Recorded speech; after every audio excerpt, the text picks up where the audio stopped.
When grief-stricken Sarai Bennett takes a job as nanny to baby Leona, she's still mourning the loss of her own child just months before. The wealthy widower Nicholas Hale can barely look at his daughter, consumed by guilt over his wife's death in childbirth. But when the baby refuses all formula and begins to starve, Sarai makes a desperate decision that will change all their lives forever. What begins as an act of compassion becomes a scandalous secret that threatens to tear apart the unlikely family they've formed. Before we start this story, comment below from where you are watching us. Sarai Bennett stood at the large bay window of the Hale estate, watching the rain pour down over the manicured Connecticut gardens. 6 weeks had passed since she'd taken this job as live-in nanny and housekeeper for Nicholas Hale, one of the richest men in the state. 6 weeks of trying to comfort his constantly crying baby daughter. 6 weeks of feeling the milk in her own breasts, a cruel reminder of the child she had lost. "It's not your fault, little one," Sarai whispered to baby Leona, who fussed in her arms. "You just miss your mama." The baby's face was red from crying, her tiny body tense with discomfort. At 6 months old, Leona should have been thriving, but she was underweight and refusing to eat. The 5th formula they'd tried sat barely touched on the kitchen counter. Sarai gently bounced the baby, singing softly as she paced the nursery decorated in soft pinks and creams. The mansion was silent, except for the baby's cries and the occasional sound of Nicholas's home office door opening and closing. He rarely ventured into the nursery, as if the sight of his motherless daughter was too painful a reminder of what he'd lost. "Mr. Hale hardly looks at you," Sarai told the baby. "But it's because he's hurting too." As if on cue, the intercom buzzed. Nicholas's deep voice came through, strained with frustration.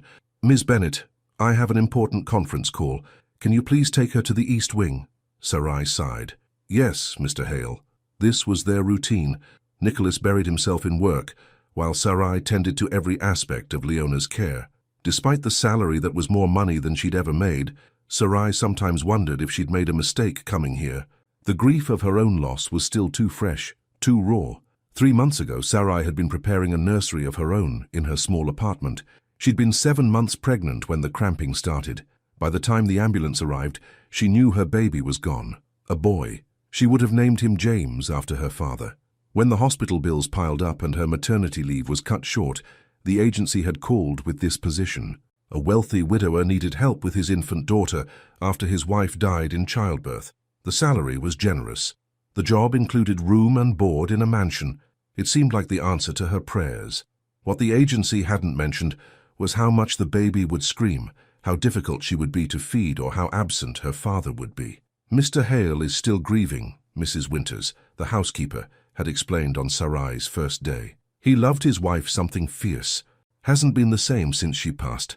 Now, as Sarai carried Leona to the far side of the mansion, she felt the familiar ache in her breasts. Her body still thought it had a baby to feed. The doctor had given her medication to dry up her milk, but she'd stopped taking it when she saw how it affected her mood. She couldn't afford to be depressed. She needed this job. "Let's try once more," Sarai said, preparing another bottle in the small kitchenette attached to the nursery. But Leona turned her head away, her cries growing more desperate. Sarai checked her diaper, took her temperature, tried rocking her. Nothing helped.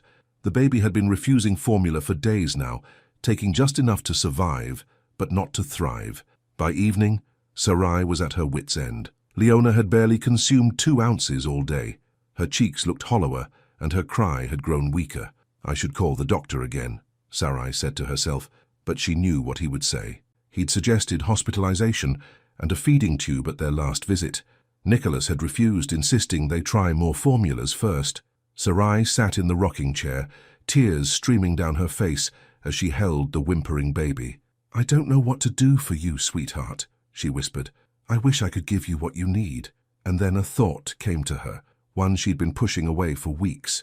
She still had milk. Her body was still producing it, despite her efforts to ignore the fullness and occasional leaking that required nursing pads in her bra. "No," she said aloud, "that would be wrong. That would be crossing a line."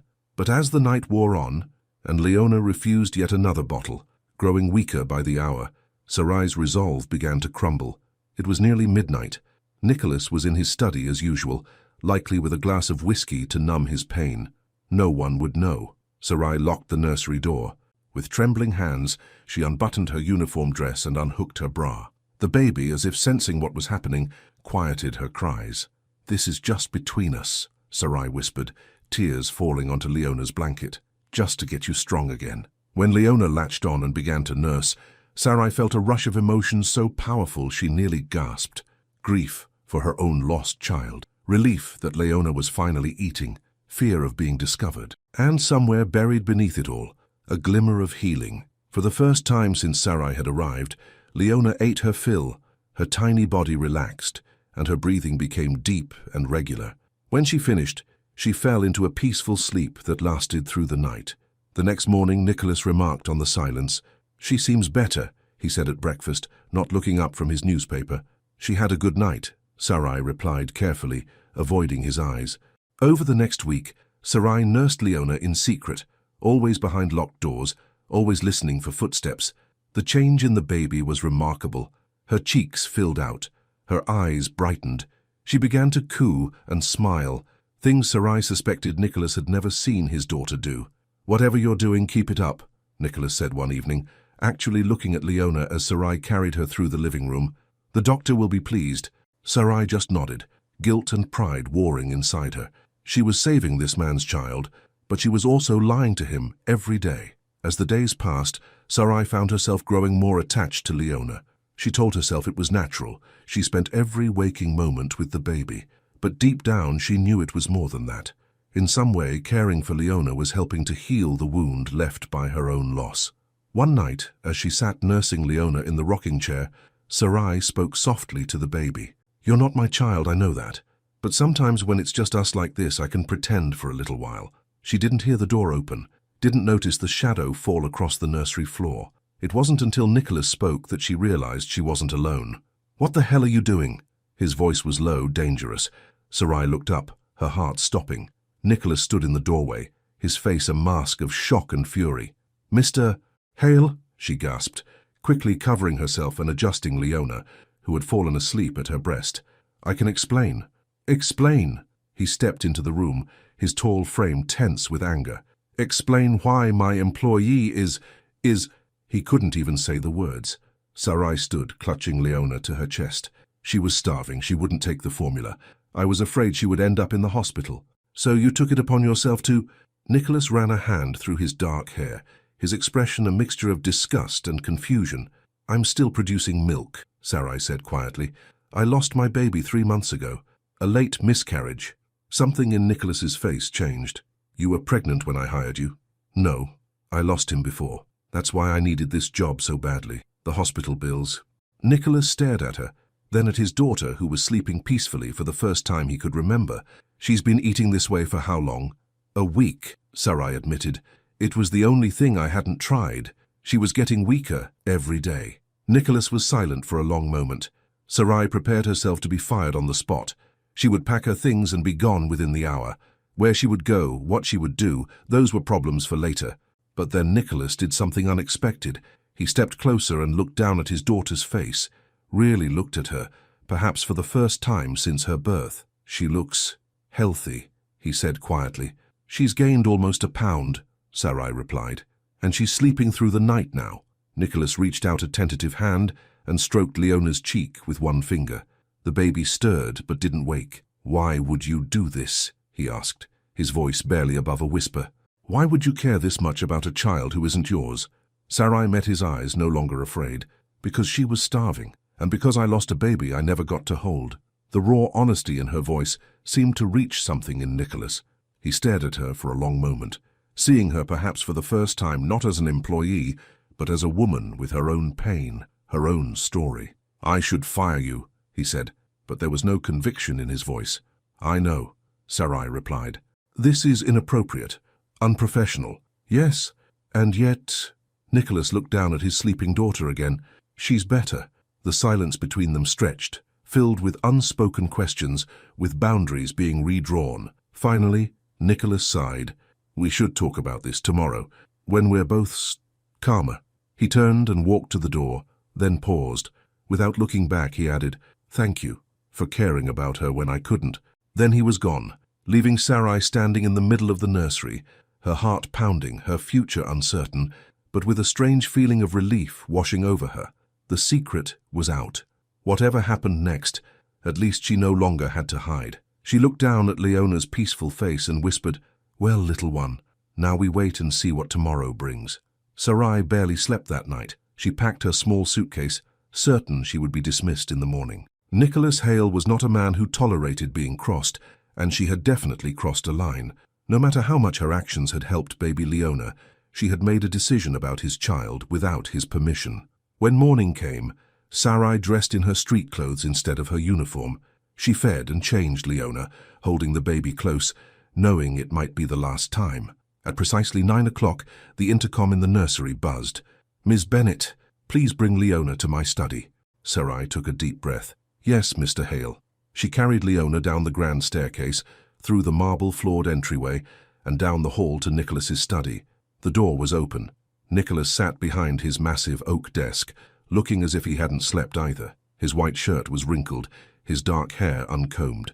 "Please sit down," he said, gesturing to the leather chair across from him.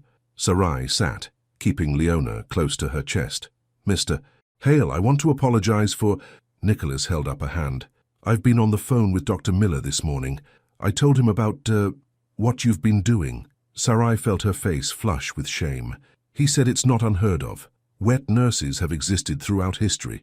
And he confirmed what you said. Leona was failing to thrive on formula." Nicholas stood and walked to the window, hands clasped behind his back. "I've been a terrible father." "Sir, that's not—" "It is," he interrupted, turning to face her. "I couldn't bear to look at her. Every time I did, I saw Rebecca, the way she looked in that hospital bed when they couldn't stop the bleeding." His voice broke on the last word. Sarai remained silent, rocking Leona gently. "Dr. Miller thinks that what you're doing is helping Leona, and he told me about your loss as well. I'm sorry, I had no idea when I hired you. The agency didn't know," Sarai said quietly. "I didn't tell them." Nicholas nodded, then took a deep breath. "I'm not going to fire you, Miss Bennett." Relief flooded through Sarai. "But we need to establish some parameters, for Leona's sake and for propriety." "Of course," Sarai said quickly. Nicholas returned to his desk and pulled out a folder. "My lawyer drew this up this morning. It's an amendment to your employment contract." He handed her the document. Sarai shifted Leona to one arm so she could read it.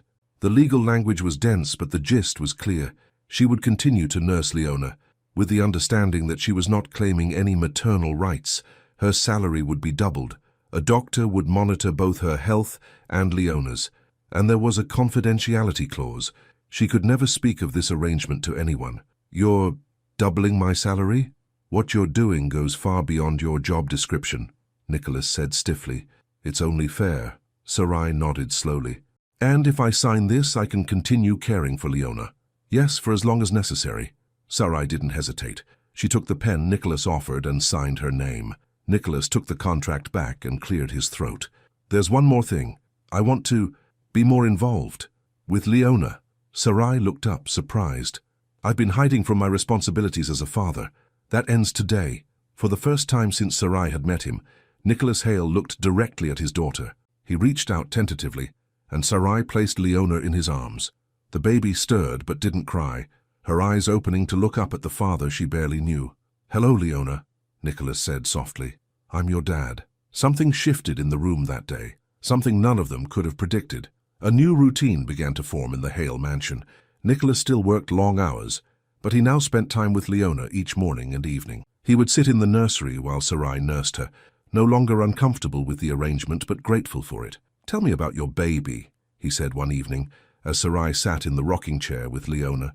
Sarai's hands stilled on the baby's back. "What? You said you lost a baby. Tell me about him or her." "Him," Sarai said softly. "It was a boy. I was going to name him James." Nicholas nodded, encouraging her to continue. "I was 7 months along when it happened. There was no warning, just pain, and then he was gone." Sarai swallowed hard. "They let me hold him after. He was so small but perfect. 10 tiny fingers, 10 tiny toes." Nicholas moved his chair closer. "I'm sorry, Sarai." It was the first time he'd used her first name. The sound of it in his deep voice made her look up. "Thank you," she said. "I'm sorry about Rebecca too." Nicholas's eyes clouded with pain, but he didn't look away. "She was the love of my life. We tried for years to have a baby. When we finally succeeded, we were so happy. The doctor warned us that there were risks, but Rebecca wouldn't hear of it. She wanted our baby so badly." She sounds brave, Sarai said. She was. Braver than me. I couldn't even look at our daughter after... He shook his head. But now, thanks to you, I'm starting to see what Rebecca gave her life for. Leona is extraordinary.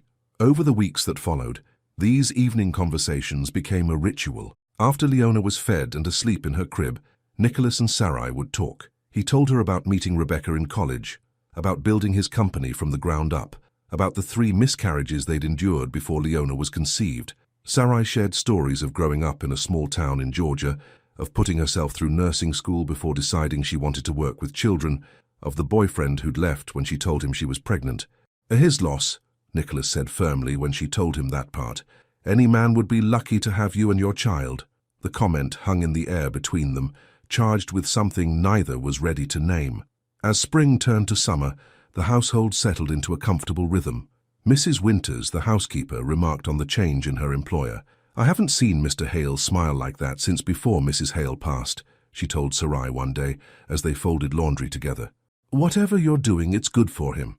I'm just taking care of Leona, Sarai said. Mrs. Winters gave her a knowing look. It's more than that, dear. You've brought life back to this house. Sarai tried not to read too much into the older woman's words, or into the way Nicholas now sought her company, even when Leona was asleep. Sometimes he'd bring work files to the kitchen while she cooked dinner, claiming he needed the change of scenery. Other times he'd ask her opinion on business matters, valuing her practical perspective. One warm July evening, Nicholas came home with a gift-wrapped box. What's this? Sarai asked when he handed it to her. Open it, he said, a rare smile playing at his lips. Inside was a beautiful leather-bound journal with her initials embossed on the cover. You mentioned wanting to start a blog about motherhood someday, Nicholas said. I thought you could start by writing down your thoughts. Sarai ran her fingers over the soft leather. It's beautiful, thank you. Your insights have helped me so much with Leona. They could help other parents too. The gift touched Sarai deeply, not just because of its thoughtfulness, but because Nicholas had been listening to her dreams, taking them seriously. That night, after putting Leona to bed, Sarai found Nicholas on the terrace, nursing a glass of whiskey. May I join you? She asked. He nodded, pouring her a small glass.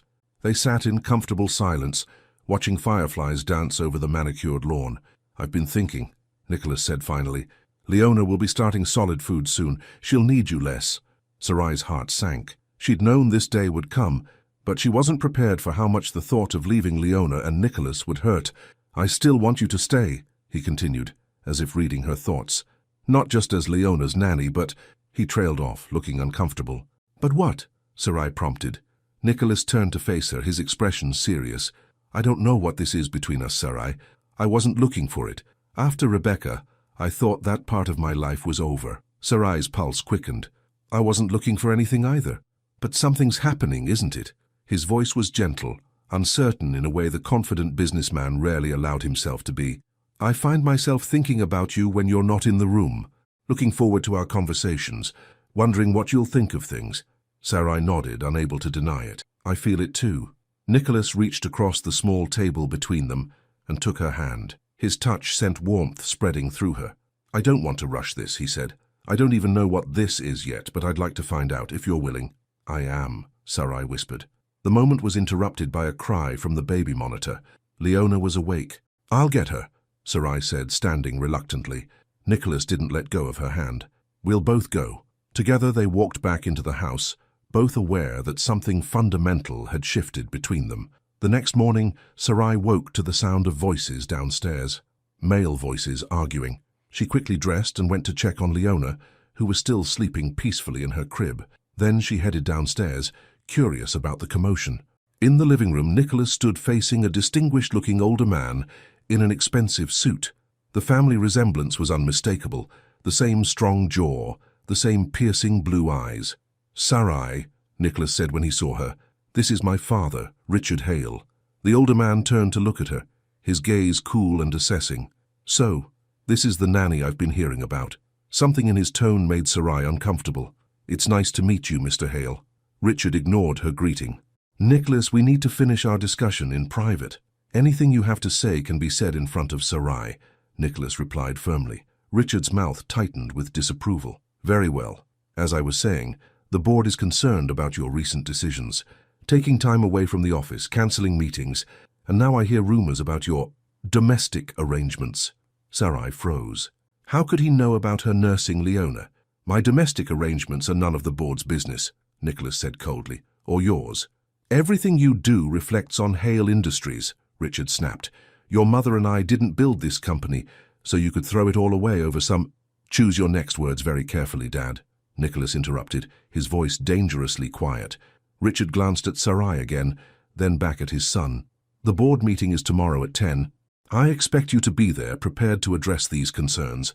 With that, he strode out of the room, not bothering to say goodbye. When the front door closed behind him, Nicholas sighed heavily. I'm sorry about that. He knows, Sarai said, about me nursing Leona. But how? Nicholas ran a hand through his hair. I don't know. The only people who know are us, Dr. Miller, and my lawyer. All people I trust. Could Mrs. Winters have overheard something?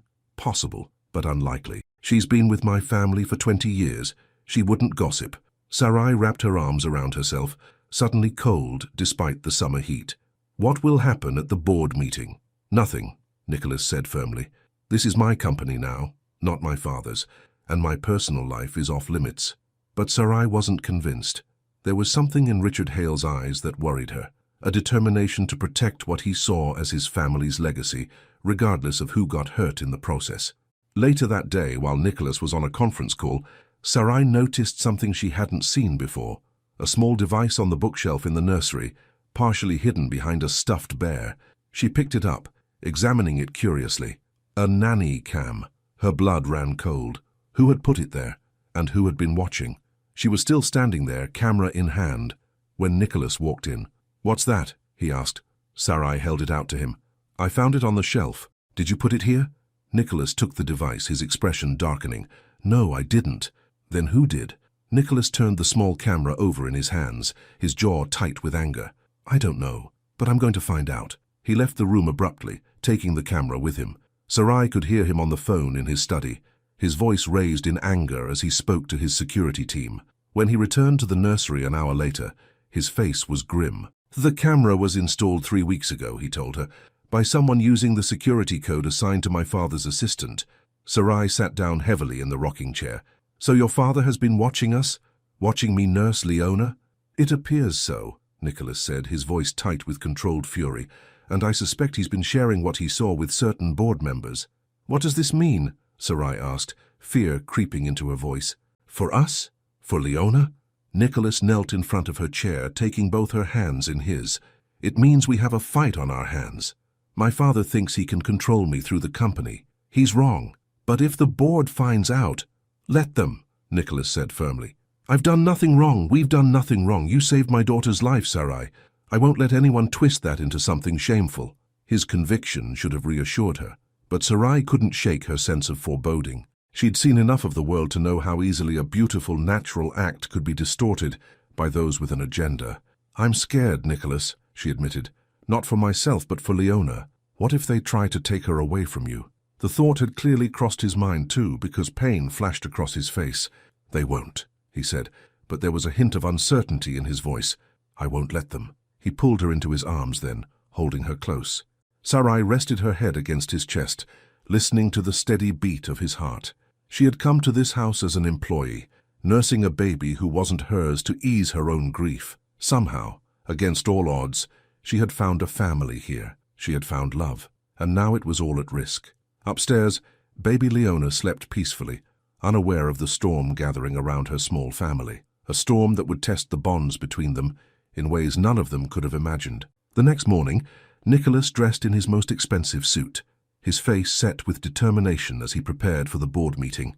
You don't have to go, Sarai said, watching him adjust his tie in the hallway mirror. You could call in sick. Running won't solve this, Nicholas replied. Better to face it head on. Sarai nodded, bouncing Leona gently in her arms. The baby reached for her father, and Nicholas's stern expression softened as he took her. Daddy has to go to work today, Princess, he said, kissing her forehead. But I'll be back soon. He handed Leona back to Sarai, then hesitated. Whatever happens at this meeting, don't worry. I won't let anyone hurt you or Leona. I know, Sarai said, though her stomach was tight with anxiety. After Nicholas left, the house felt too quiet. Sarai tried to stick to her normal routine with Leona, but she kept checking her phone, waiting for news. By noon, she still hadn't heard from Nicholas. She was feeding Leona her lunch when Mrs. Winters hurried into the kitchen, her usually calm face flushed with worry. "Miss Bennet, you need to see this." The housekeeper held out her tablet. On the screen was a gossip website. The headline made Sarai's blood run cold. "Billionaire's bizarre baby arrangement.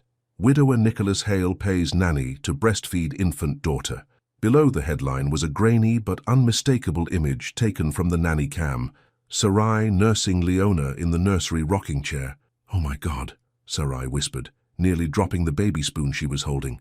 "There's more," Mrs. Winters said grimly, scrolling down. "They're saying terrible things, questioning your character, suggesting Mr. Hale is exploiting you." Sarai could barely focus on the words through her shock and horror. Phrases jumped out at her. Unconventional arrangement, ethical concerns, unqualified caregiver. "How could they do this?" she asked, her voice breaking. "Someone leaked that video to the press," Mrs. Winters said, her tone angry. "And I have a good idea who." The doorbell rang, followed by insistent knocking. Mrs. Winters peeked through the kitchen curtains and gasped. "Reporters, at least a dozen of them, and camera crews." Sarai clutched Leona closer. "What do we do?" "We don't answer the door. I'll call security." Mrs. Winters hurried to the house phone. For the next hour, Sarai and Mrs. Winters huddled in the kitchen, away from the windows, trying to keep Leona distracted from the growing commotion outside.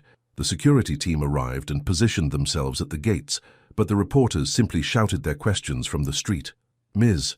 Bennet, did Nicholas Hale force you to nurse his child? Are you and Mr. Hale romantically involved? Is it true you lost your own baby before taking this job?" That last question made Sarai gasp. How did they know about James? She'd told only Nicholas. Her phone rang. Nicholas calling at last. She answered immediately. "Nicholas, there are reporters everywhere, and they know about—" "I know," he interrupted, his voice tight. "I just saw the article. Are you and Leona okay?" "We're scared, but we're safe. Your security team is here." "Good, I'm leaving the office now. I'll be home in 20 minutes. True to his word, Nicholas's car pulled into the driveway less than half an hour later. The reporters swarmed around it, shouting questions, cameras flashing. Security had to clear a path for him to reach the front door. When Nicholas finally made it inside, his face was like thunder. His tie was loosened, his hair disheveled from running his hands through it. "This is worse than I thought," he said, taking Leona from Sarai and holding his daughter close, as if afraid someone might snatch her away. "What happened at the board meeting?" Sarai asked. Nicholas's jaw tightened. "My father showed the board the nanny cam footage, claimed he was concerned about Leona's welfare, that you were an unvetted caregiver with questionable motives." "That's ridiculous," Sarai exclaimed. "Dr. Miller approved everything. We have a contract. I know that, and most of the board accepted my explanation. But my father wasn't satisfied." Nicholas paced the kitchen, still holding Leona. "He leaked the video to the press to force my hand." "Force your hand how?" Nicholas stopped pacing and looked at her, his eyes full of pain. "He wants me to fire you, send you away. Go back to being the perfect CEO who lets nannies raise his child and doesn't cause scandals." Sarai felt as if the floor had dropped out from under her. "And what do you want?" Before Nicholas could answer, his phone rang. He checked the display and grimaced. "It's my lawyer. I need to take this." While Nicholas spoke with his lawyer in the study, Sarai sat at the kitchen table scrolling through news sites on her phone. The story was everywhere now, with more and more outlets picking it up. Some of the coverage was simply sensationalist, focusing on the unusual arrangement and Nicholas's wealth, but other articles were more insidious, questioning whether a woman who had recently lost a child was mentally stable enough to care for another baby, suggesting that Nicholas was taking advantage of Sarai's grief and financial situation. "They're making it sound so wrong," Sarai said to Mrs. Winters, who was stress-baking a batch of cookies. "Like we're doing something shameful." "People fear what they don't understand," Mrs. Winters replied wisely, "and they love to tear down the rich and powerful. Mr. Hale has been a target for gossip ever since he took over the company so young." When Nicholas returned to the kitchen, his expression was grave. "My lawyer says this is just the beginning. More outlets are picking up the story. We should expect this to get worse before it gets better." "What do we do?" Sarai asked. Nicholas sat down beside her, taking her hand. "We have options. My lawyer thinks the simplest solution is to follow my father's suggestion. Terminate your employment. Make a statement about prioritizing Leona's health and well-being and wait for the story to die down. Sarai's heart sank. Is that what you want to do? No, Nicholas said firmly. That's not what I want at all. Then what? We fight back. Tell our side of the story. He squeezed her hand. But I need to know if you're prepared for that. It would mean putting yourself out there, dealing with more scrutiny. And I can't guarantee how it will end. Sarai thought about it. She'd come to this house hoping for a quiet job to heal her heart and pay her bills. She never expected to become the center of a media firestorm, or to fall in love with the little girl she cared for, or the girl's father. What about Leona? She asked. Could this hurt her somehow? My lawyer is concerned about that too, Nicholas admitted. If child services gets involved? He didn't need to finish the sentence. They both knew what was at stake. In the worst-case scenario, Nicholas could lose custody of his daughter. Maybe your father is right, Sarai said quietly. Maybe I should go. No. Nicholas's voice was sharp. That's what he wants. To control me. To control this company. Through Leona. I won't let him use my daughter as a pawn. He stood suddenly, his decision made. I'm calling a press conference. Tomorrow morning. A press conference? Nicholas, are you sure? Absolutely. No more hiding, no more secrets. We've done nothing wrong, Sarai. It's time people heard the truth. That night was one of the longest of Sarai's life. She slept fitfully, waking at every sound, imagining reporters breaking in or child services coming to take Leona away. When morning finally came, she felt exhausted and afraid. Nicholas had been up most of the night too, preparing his statement with his PR team and lawyer. He looked tired but resolute as he put on another perfectly tailored suit. You don't have to watch, he told Sarai as he prepared to leave for the press conference. In fact, it might be better if you didn't. But Sarai knew she had to see it. This was her life too, her reputation, her future at stake. After Nicholas left, Sarai settled in the living room with Leona, turning on the television. Every news channel was covering the press conference. The reporters were gathered in the lobby of Hale Industries headquarters, speculating about what Nicholas would say. Sources close to the board suggest Mr. Hale may be announcing a leave of absence, one commentator said. Others say he's prepared to step down as CEO if necessary. Finally, Nicholas appeared at the podium, flanked by his lawyer and PR director. The room fell silent as he adjusted the microphone. Good morning, he began, his voice steady. I've called this press conference to address the recent stories circulating about my family. I'd like to begin by saying that I find it deeply disturbing that a private moment between my daughter and her caregiver has been exploited in this way. He paused, looking directly into the cameras. 6 months ago, I lost my wife, Rebecca, during childbirth. In my grief, I failed my daughter. I was unable to be the father she needed. Ms. Sarai Bennett came into our lives when Leona was at her most vulnerable, refusing to eat, failing to gain weight, at risk of hospitalization. Nicholas took a deep breath before continuing. What Ms. Bennett did was act out of compassion and love for a child who was suffering, a child who had lost her mother, and in many ways her father too. Ms. Bennett, who had recently experienced her own devastating loss, gave my daughter what I couldn't: comfort, survival, and love. For that she has my eternal gratitude. Sarai felt tears welling in her eyes as Nicholas defended her so publicly, so unashamedly. I understand that our arrangement is unconventional, Nicholas continued, but it was undertaken with medical supervision and with Leona's best interests at heart. The suggestion that there was anything inappropriate about Ms. Bennett's care is not only false, but malicious. A reporter called out, Mr. Hale, are you and Ms. Bennett romantically involved?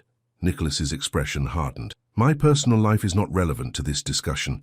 What is relevant is that a trusted employee's privacy was violated, and my daughter's well-being was put at risk, all to create a sensational story. I stand with Ms. Bennett, and I will continue to make decisions based on what is best for my daughter, not what is most conventional or politically expedient. Another voice shouted, Will you be taking action against whoever leaked the video? At this, Nicholas's face grew cold. Yes. My legal team is already investigating the source of the leak, and we will pursue all available remedies against those responsible. He didn't need to say he suspected his father. The implication was clear to anyone who knew the family dynamics. As the press conference continued, Sarai watched in amazement as Nicholas fielded question after question with calm dignity. He didn't flinch when asked about her background, her qualifications, or the contract they had signed.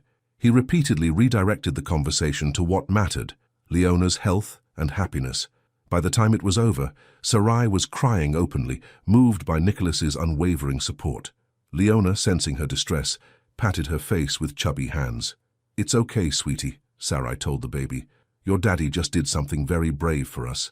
When Nicholas returned home an hour later, Sarai met him at the door. Without a word, she threw her arms around him, burying her face in his chest. "Thank you," she whispered. Nicholas held her tightly. "I meant every word."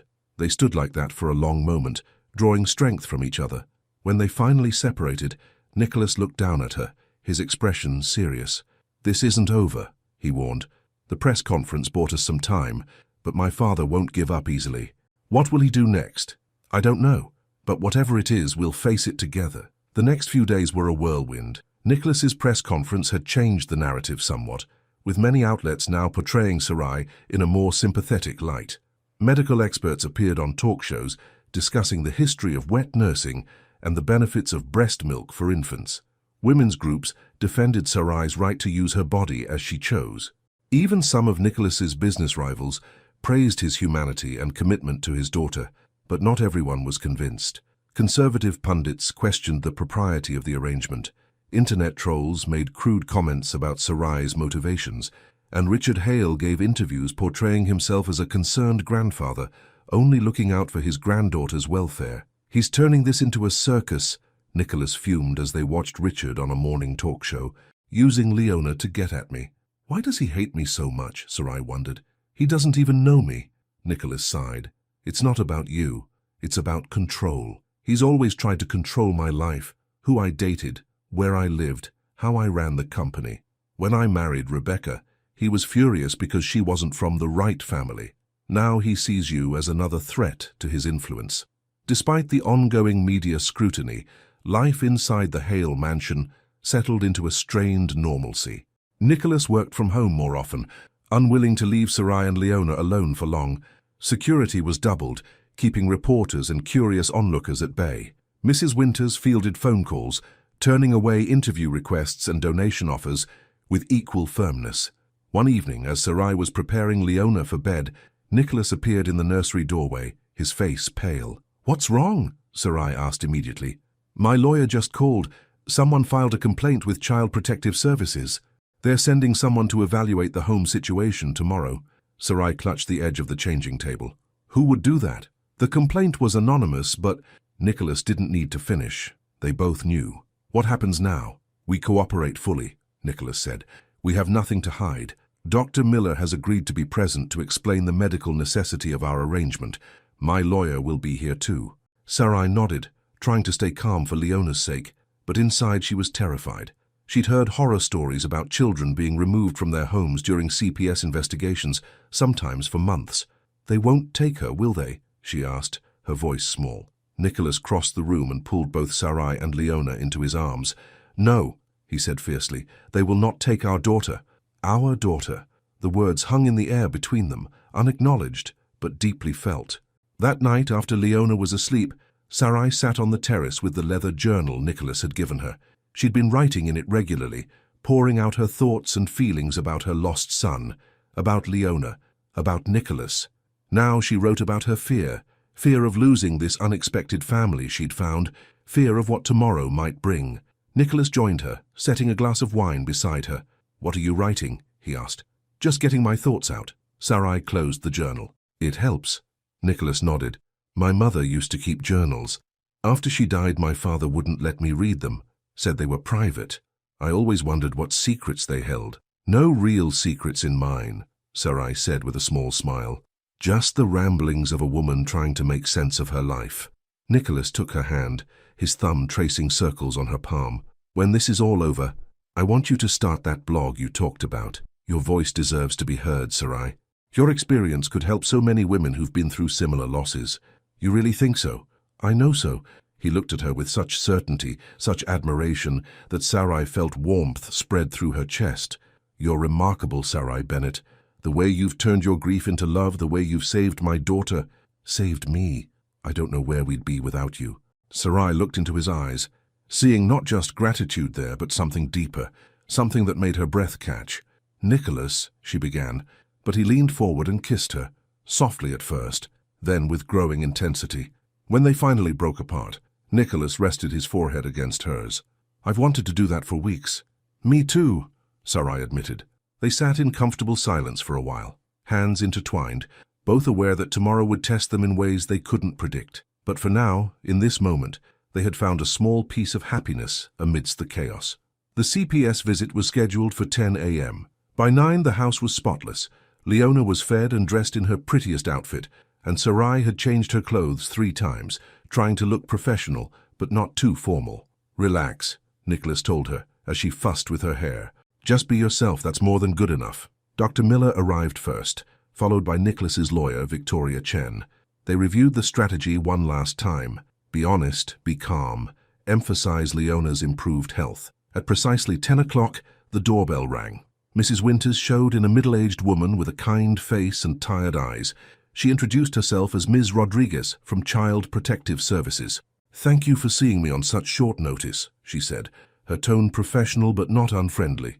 "I understand this is a difficult situation for everyone." For the next 2 hours, Ms. Rodriguez interviewed Nicholas and Sarai separately and together. She examined Leona thoroughly, checked her growth charts, reviewed Dr. Miller's reports. She inspected the nursery, the kitchen, the bathrooms. She asked pointed questions about Sarai's background, her loss, her mental health. Through it all, Sarai answered honestly, fighting to keep her voice steady even when the questions probed at her deepest wounds. Finally, Ms. Rodriguez sat down with all of them in the living room, her clipboard balanced on her knees. "Based on my initial assessment," she said carefully, "I see no immediate cause for concern regarding Leona's welfare. She appears to be thriving in your care."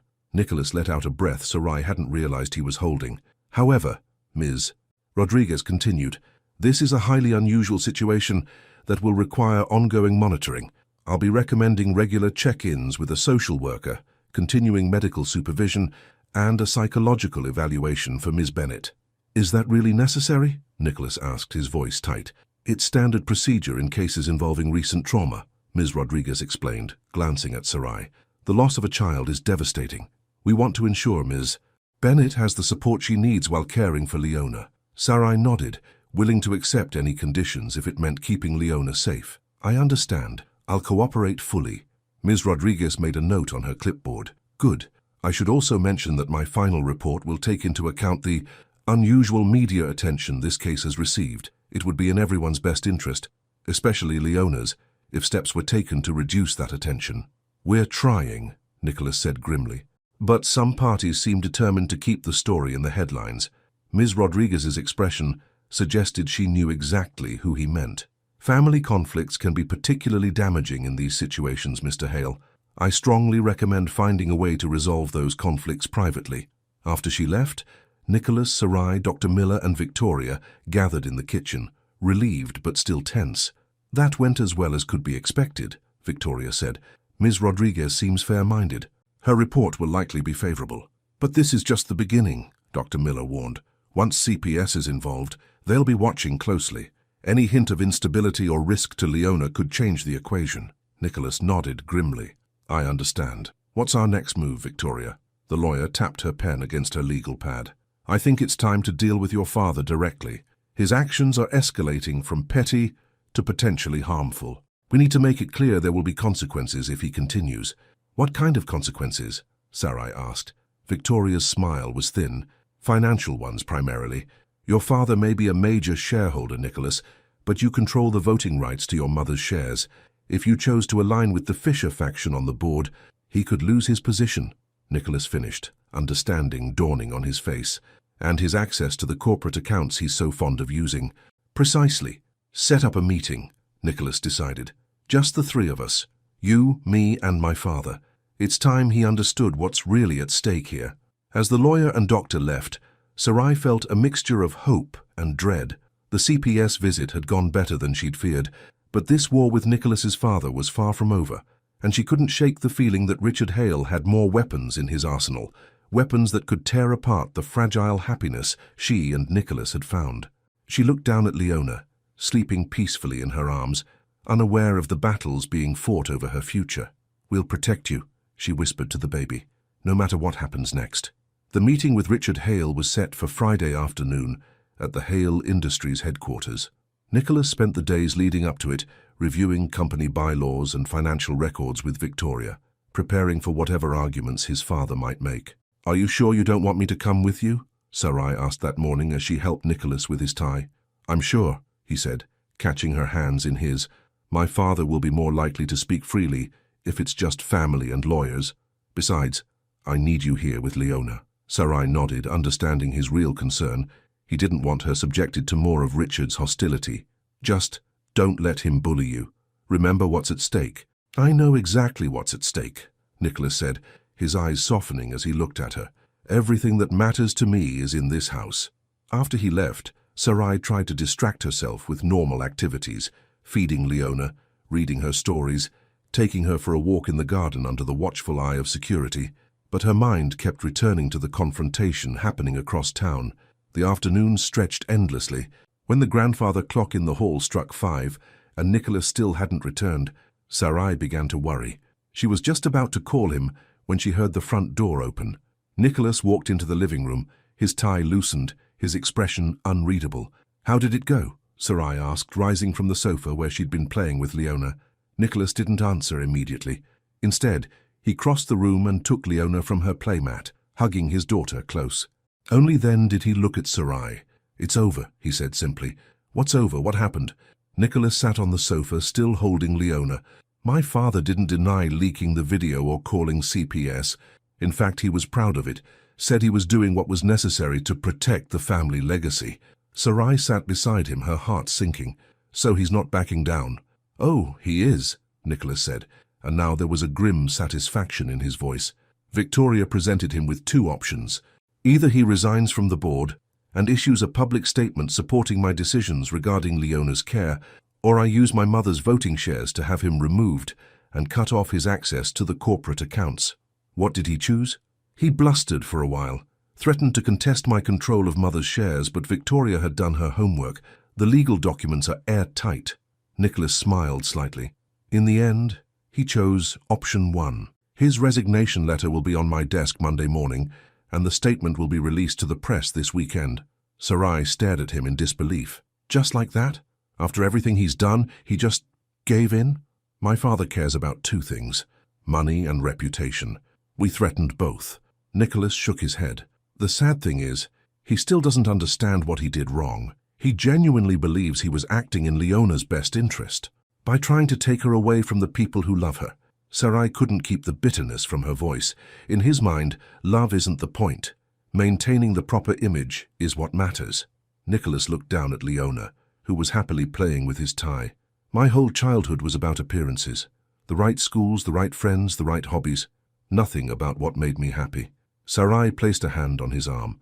"Leona will have a different kind of childhood, one filled with love." Nicholas covered her hand with his. "Thanks to you." Over the weekend, the promised statement from Richard Hale appeared in all the major news outlets.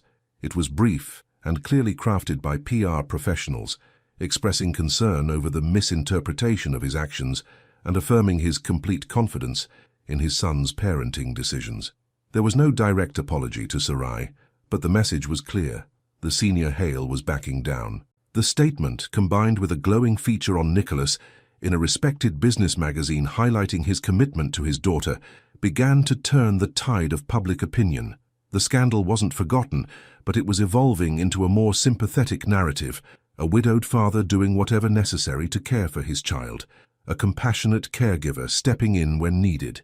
"I think we might actually get through this," Sarai said cautiously, as they ate breakfast together on Sunday morning. The newspaper spread out between them with a surprisingly positive article about their situation. "We will," Nicholas said confidently. "The CPS caseworker called yesterday. Their preliminary report finds no reason for concern. We'll still have the follow-up visits, but they're scaling back the supervision." Relief washed over Sarai. "That's wonderful news." "There's more," Nicholas continued, pushing aside his coffee cup. "Victoria thinks we should update your employment contract again." Sarai tensed. "Update it how?" "Well, for one thing, your current role doesn't really reflect what you do around here anymore.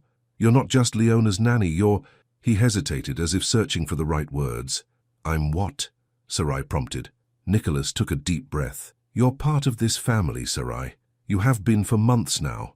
The way you care for Leona, the way you've stood by us through all this chaos, I can't imagine our lives without you." Sarai's heart began to race. "What are you saying, Nicholas?" He reached across the table and took her hand. "I'm saying I love you. I think I have since that night I found you nursing Leona. Not because of what you were doing, but because of why you were doing it, out of pure love and compassion." Tears filled Sarai's eyes. "I love you too. But are you sure this isn't just gratitude or dependency? We've been through so much together in such a short time." "I've asked myself the same questions," Nicholas admitted. "That's why I haven't said anything until now. I wanted to be certain." He squeezed her hand. "I am certain, Sarai. What I feel for you isn't gratitude or dependency. It's deeper than that. It's partnership. It's family."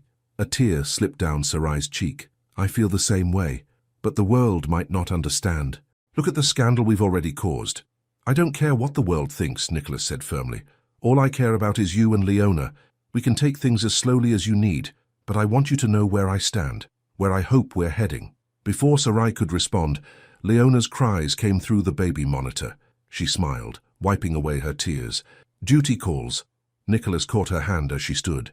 "Think about it, okay? No pressure, no timeline. Just think about us, as a real family."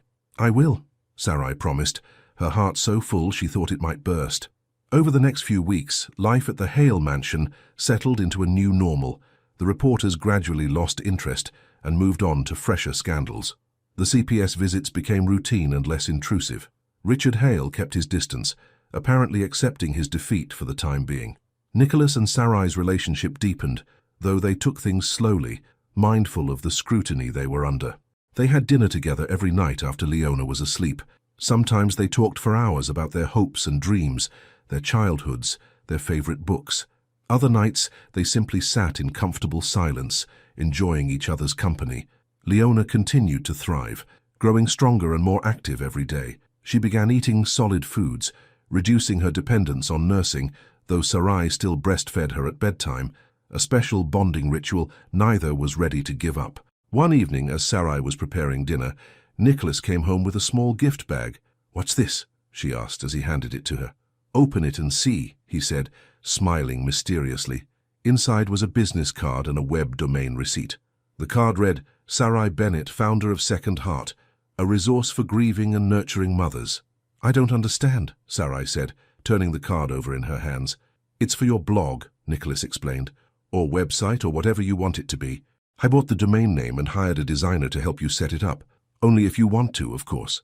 Sarai stared at the card, touched beyond words. "You remembered." "Of course I did. You have so much wisdom to share, Sarai. Your experience could help so many women." Tears pricked at Sarai's eyes. "Thank you, this means more than I can say." "There's something else," Nicholas said, suddenly looking nervous. "I've been thinking about what you said, about the world not understanding our relationship." Sarai's stomach tightened. Was he having second thoughts? "I think the problem is that we haven't defined it clearly ourselves," Nicholas continued. "We're not employer and employee anymore. We're not just co-parents to Leona. We're what?" Sarai asked softly. Nicholas took a small velvet box from his pocket. "I'm hoping we're partners. For life." He opened the box to reveal a stunning diamond ring, not ostentatiously large but elegantly designed, with a center stone surrounded by smaller diamonds that caught the light. "Nicholas," Sarai breathed, her heart pounding. He dropped to one knee, taking her hand. "I know it's fast. I know people will talk, but I don't want to waste another day pretending we're anything less than what we are. Two people who found each other in the midst of grief and built something beautiful together." Tears were flowing freely down Sarai's cheeks now. "Are you sure? Your father, the board, the press—" "None of them matter," Nicholas interrupted firmly. "Only you and Leona matter. So, Sarai Bennett, will you marry me? Will you be my wife and Leona's mother in every way that counts?" For a moment, Sarai couldn't speak. 6 months ago, she had been at the lowest point of her life, grieving her lost child, drowning in medical debt, with no clear path forward. Now here she was, being offered a life she had never dared to dream of. "Yes," she whispered, then more firmly, "Yes, Nicholas, I'll marry you." He slipped the ring onto her finger, then stood and pulled her into his arms, kissing her with all the love and promise of their future together. When they finally broke apart, Sarai rested her head against his chest, listening to his steady heartbeat. "What will people say?" "They'll say we moved too fast," Nicholas acknowledged. "They'll speculate about your motives and mine. Some will disapprove, but the people who matter, who truly know us, they'll understand." Sarai looked up at him, her heart full of love for this man who had transformed her life. "When should we tell them?" "How about at Leona's first birthday party next month? All our friends will be there. It seems like the perfect time to celebrate our family becoming official." "I'd like that," Sarai agreed, thinking how far they'd all come since that first night she'd made her desperate decision to nurse a hungry baby. The weeks leading up to Leona's birthday were a whirlwind of happy activity. Sarai launched her blog, sharing her story of loss and unexpected joy, and was overwhelmed by the positive response. Women from around the country wrote to her, sharing their own experiences of grief and healing. Nicholas spent more time at home, delegating work to his trusted team so he could be present for his family. Together, they planned a small but elegant party for Leona's birthday. Just close friends, Nicholas's supportive board members, and a few of Sarai's relatives who had stood by her through her difficult year. Notably absent from the guest list was Richard Hale, who had maintained his distance since his forced resignation. Nicholas had sent an invitation out of duty, but received a terse refusal in response. "He'll come around eventually," Nicholas said, though he didn't sound convinced. "Once he sees how happy we are, how good you are for Leona and me." "And if he doesn't?" Sarai asked gently. Nicholas shrugged. "Then that's his loss. We're not going to let his bitterness shadow our happiness."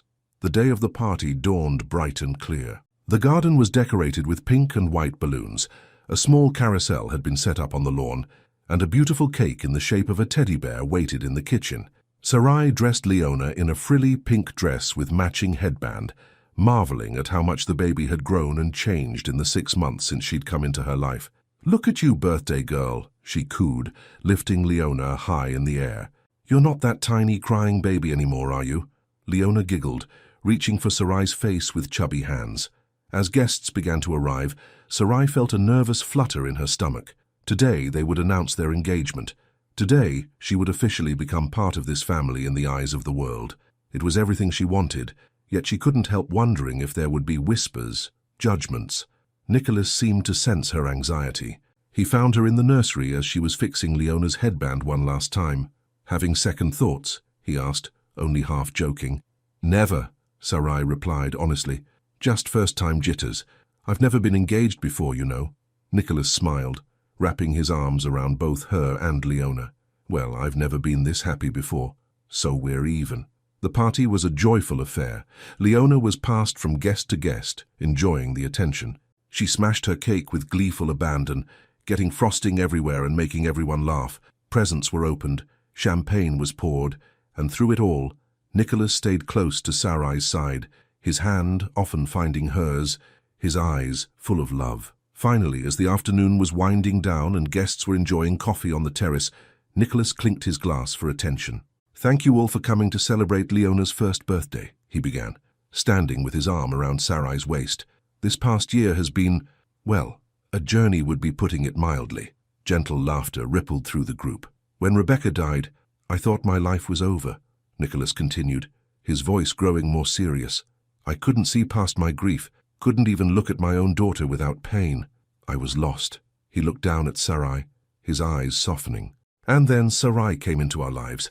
She wasn't supposed to be part of our story, but she became the only chapter worth reading again." Sarai felt tears pricking at her eyes as he echoed the words from the story premise she'd written in her journal.